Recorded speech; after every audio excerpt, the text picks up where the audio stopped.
Good day. Welcome to Methods of Research. Today, I just want to give an overview about the research process, or basically more understanding the nature of research. I'll get this lecture from Franken and Wallen, one of the texts on educational research, although I'd like to expound it to the types of research that we do. So let's look at the nature of the research process. When we look at these all in front of you, and you say, it seems pretty obvious to me that the more you know about the subject, the better you can teach it. Right, just like we know that evidence is overwhelmingly in favor of phonics as the best way to teach reading. Well, you both may be in a surprise. Maybe in for a surprise. So it seemed like for a very long time, research is the one that we use to basically expand our understanding about some things. Well, there are many ways that we can actually get to know information, no? But research is specifically the ability to answer a question or concern in a discipline or in a field of specialization. Social scientists, for example, use research. Biologists, physiologists, physicists. But the same is true for psychologists, sociologists, philosophers, theologians, and the like. No? So teachers, counselors, policymakers, administrators, soldiers, parents, students continually need to seek information in order to perform their jobs.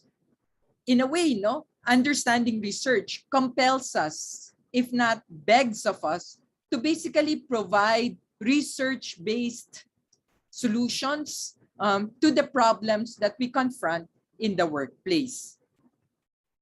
So how does one obtain information? No? People do the following to obtain information. One, they consult experts. They ask experts. There's an expert in theology, for example, specifically in New Testament or Old Testament. Those are scripture scholars. There are experts in policy making, public policy, West Philippine Sea, for example. So in order to discover the best way to move forward or the most appropriate way to move forward, we sometimes consult experts. And the same is true on matters of health, right? On matters of health, we also consult people who are actually experts in the field. If you have a problem with your heart, you consult a cardiologist. You don't go to a urologist, for example. Or if you have a concern with your female organ, you go to an OB-GYN, not a dermatologist, and the like. No? So you consult experts. Or sometimes if there are very few experts available, or even if there are experts available, you can still review books, check articles, journal articles at that. No? Books and journal articles are very important helps in providing us with recent research, but also with researches that has already been conducted. In philosophy and in theology, there are primary sources, well-established sources for theological and philosophical thinking that we recourse to. So that the texts that were written specifically by the thinkers themselves, we call primary texts. And then there are secondary and tertiary texts, depending on how they are extractions, expansions, re-articulations of the original thought. The same is true for management. If I want to, for example, look into the 7S, I have to go to Stephen Covey, for example. There are many articulations, but I have to go to Stephen Covey. If I want to go for Art of War, I can either go to Sun Tzu, the Art of War, Sun Tzu, or I can go to Marcus Aurelius, the Meditations. Is also considered as very strategic. So I can review books, I can review articles. Or I can also question or simply ask colleagues. No? If my colleagues are familiar with the particular problem, I can also ask them. Another way is to also simply rely on past experience. And when I say rely on past experience, based on my understanding, this is how I'm going to move forward. Based on my experience, this is the best way to do things and things like that. In a way, no, when you're talking to seniors, no, in terms of seminary formation, the theologians, they're quite familiar with seminary life. Or with military officers, they're quite familiar with the life in the military service, and therefore their experience are also reliable. And lastly, no, the fifth one is that we use intuition. No, we intuit. No, and intuition is merely using the capability of our mind to simply understand, comprehend a problem or a situation. But this way of gathering information, consulting experts, reviewing books and articles, questioning or observing colleagues, relying on past experiences, or using intuition are not always scientific. No? And when we say not always scientific, we're basically saying that that the scientific method is another way of providing us with information, and that the information that the scientific method provides us are sometimes, because of its very stringent rules and guidelines, are reliable and accurate, and also allows us to understand the value of the research process, why this research is considered to be valuable or even important. So the ways of knowing that things exist are, of course, sensory experience, my smelling, my seeing, my hearing, my touching, and my tasting. Those are important sources of our ways or means of gathering data. No? Or sometimes I can simply agree or share with others. That's also my way of knowing that things exist. Or as we said a while ago, there's such a thing as an expert opinion. People I can consult, like one was a PhD, for example, or even logical reasoning. Of course, logic is also a way of inducing or deducing certain conclusions based on premises. And they are also valid ways and means of gathering data. But the most reliable is what we call the scientific method, which basically means then that the scientific method is our way of actually gathering data in a research process. So sensing, you can see here, boy, that's hot. Sharing information with others, that's a matter of sharing and things like that. Being told something by an expert, that's when you consult, for example, a dentist, or when you consult a medical professional. Logical reasoning, no, which here in the example, if the cat is in the basket and the basket is in the box, the cat therefore has to be in the box. That's a perfect logical conclusion. Or science, when you say, I've concluded that Mr. Johnson has Lyme disease, and then on what basis, and then based on what his x-rays and blood samples reveal, both of which can be corroborated by anyone. So there is hardcore evidence to support the argument that is being laid down. Now, the scientific method, I don't know what's happening with my slides, but the scientific method is the most proven or the most respected way of gathering data. I'm not saying the rest are not. No, I'm saying in the research process, we've actually implement a very scientific way of gathering data. So that even if you come from the social sciences, or even if you come from the humanities like I do, philosophy, or even theology, you need to understand that the scientific method is our standard way of gathering data, especially in the academic world. And the scientific method operates by testing ideas in the public arena by formulating a hypothesis. Yes, when we say testing ideas, that basically gives you the impression that the scientific method always already begins with a theory, with literature per se. So that means you have to have an idea first, or else there's no idea to test. If you don't have an idea, you won't be able to test anything.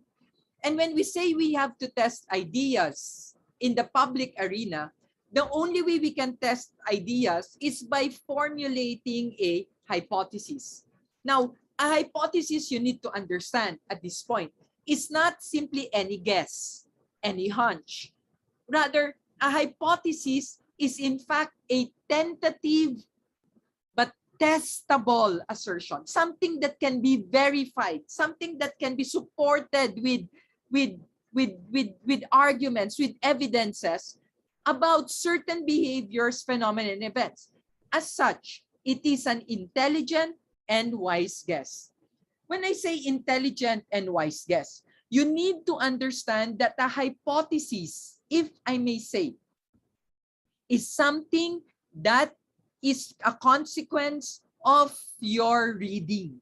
So without having read about the topic of your interest, you actually have no right at all writing about it. If you wanted to work on a topic, please, even before you continue writing about it, research about it. Check your literature. Check available data. No? And because of that reading, gathering of data, concept mapping, if you will, no, you are now able to articulate a hypothesis which we test using a very rigorous or tested format. Now, because we're working on the scientific method, we need to understand that the scientific method tells you that the research claims have to be grounded on evidences. This is an issue of, if this is your claim, what are the evidences that you are providing for your claim? So how do we do this? First, we state the problem. No? Of course, we will have a different session for problem articulation, no? And we will try to clarify how do I basically articulate or state the problem, and how is this problem gonna work, no? Second, define the purpose of the study. Remember, when you basically ask a question, it is always already almost leading to a particular answer. If I ask, who am I? That already presupposes I can arrive at an I. No? That's a direction. If I say, what is the basic stuff on which everything else is made? That presupposes that there is a basic stuff. So, but therefore, when you ask your problem, you always already see that there is already a purpose almost embedded in the questions that you ask. Second, clarify yourself. To yourself, if this is the question that I'm asking, what information do I need to basically answer these questions sufficiently? Now, after I clarify what information I need to ask myself, how do I gather those information? Am I really able to gather the information that I need about certain questions that needs to be upheld, no? And then not only is this a question of what are the data that I need, how do I gather the data that I need, it's also going to be a question of how am I going to organize this data, analyze the information that I have obtained, and also how am I going to interpret the information that I have. In a way, I'm only given chapter 1 and 2, no, to talk about chapters 1 and 2. Well, I'll come back for chapter 5. But that being the case, it's like I will manage to actually look at or guide you in the process of working through this one. Now, just a side note, no? In the 1970s, there is what we call the chaos theory. And the chaos theory argued that a major principle that emphasizes the rarity of general laws. Now, people were saying there are no discernible patterns. All of it are singular, no, unique unto itself, no. And these claims, no, those who emphasizes the rarity of general laws claims that if the database is large enough, and this is what the chaos theory proved, repeated patterns, a sense of order can be discovered and used. And that's true, even when situations and conditions are chaotic. So when you look at your data, when you look at a particular phenomena, even when there doesn't seem to be a pattern that's recognizable, the truth is there is a recognizable pattern. And that's very important, that you also recognize certain patterns. Even with highly complex data, chaos theory argues for predictability that exists and that this can be done across time. That there's an order, there's a way to understand certain things. This is the chaos theory photo that's often used. But the beauty of this photo is, in fact, when you highlight specific sections, even when it doesn't seem to be discernible, and you enlarge and enlarge and enlarge these sections, you see beautiful patterns, very beautiful patterns, in fact. And that's something that chaos theory has also proven. So the argument that we're operating on, no, is really based on the understanding that there is an order to things, and that this order is in fact discernible. Now I cannot stop it all of a sudden, but and see, now I'm spreading myself everywhere. So that's something that you have to consider. So that there are orders, there is an order to everything. Sorry for that.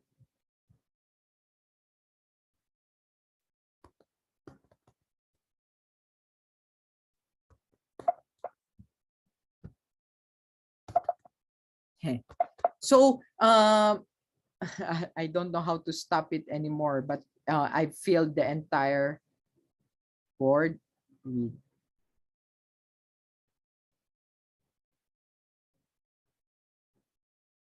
there. I was able to stop it already. Sorry for that. So when you look at it from that understanding, we come to a point wherein we see that what research does is actually, so what does research do? Research, therefore, can be defined this way. Research is a systematic effort. No? Please take note of that. Systematic effort. There is a process. It cannot be merely random. That will help us gather, analyze, and interpret information. That's a very important word. No? So there's a systematic, there's a way of gathering, analyzing, and interpreting data. And what type of data do we gather, analyze, and interpret? Data that describes, no? So it begins all with a description. Evaluates. Once you have described, that's when you start evaluating. You cannot evaluate without describing. And then prescribes, which means provide, recommend actions, recommendations, and things like that on how certain characteristics, behaviors, and interactions among people or between organizations affect each other. When you look at this definition, you see also a very unique way of asking questions. No, in the military world, your questions are questions that describes, questions that normally evaluates after you describe, and solutions that you can provide. Those are three very important movements, which basically tells us, yes, no. So as a researcher, it's my duty to describe first. After I describe specific phenomena and relationships, then I can evaluate it. And then once I can evaluate it, that's only the time I can recommend actions. Do not forget these three movements. In statistical research, you begin first with descriptive statistics, measures of central tendency, mean, median, mode, before you do inferential statistics. Tests of difference for independent, t-test for independent samples, ANOVA, Kruskal-Wallis, Mann-Whitney U-test, or even Pearson product moment correlation, or chi-square. So whether you like it or not, it begins with a description. Everything, whether it's qualitative or quantitative, you describe it first before you evaluate, before you can prescribe. That's literally almost the stages of a research, of the research format. So far, questions? If you have questions, please do not hesitate to raise your questions. I will respond to it as soon as I see your questions in the Canvas shell.